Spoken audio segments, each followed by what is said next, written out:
สะเทือนหัวใจอุทกกะพายให้แห้งแท้นา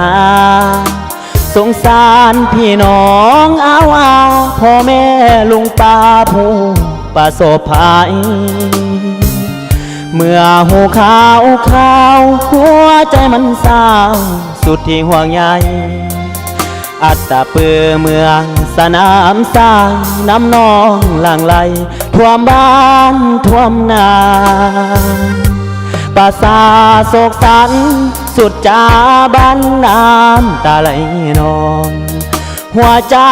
ละทมมนมองเงินซ่านเข้าคลองจมหายหลับตาบางคนอะไรคนฮักจากไปจมสายทาลาวอนฟ้าจงสวยเมตตาขอวอนนาคาจงช่วยคุ้มครองสาวเล่าพี่น้องจงประคองช่วยกันเถิดนาแบ่งปันน้ำใจเมตตาให้ล้นมาเมื่อน้ำไหลนองอุทกภัยจะสู่น้ำใจคนลาวทั้งพองมีความฮักแพงปองดองสวยเหลือจุนเจือยามเมื่อมีภัยเข้มแข็งเอาไว้ขอเป็นแห่งใจให้ทุกครอบครัวคนลาวบ่เห็นแก่ตัวทั่วทุกอาณาส่งกำลังใจจับมือประสานคงอีกบ่นานมันต้องผ่านไปขอให้ทุกคนปลอดภัยฝากเพลงแทนใจไปเมืองสนามทราย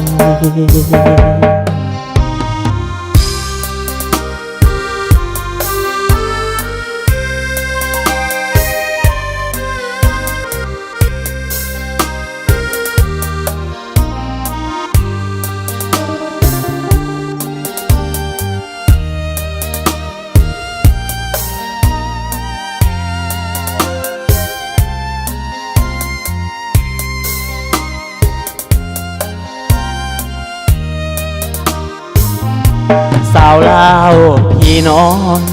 จงประคองช่วยกันเถิดนาแบ่งปันน้ำใจเมตตาให้ล้นมาเมื่อน้ำไหลนองอุทกภัยจะสู่น้ำใจคนลาวทั้งพอง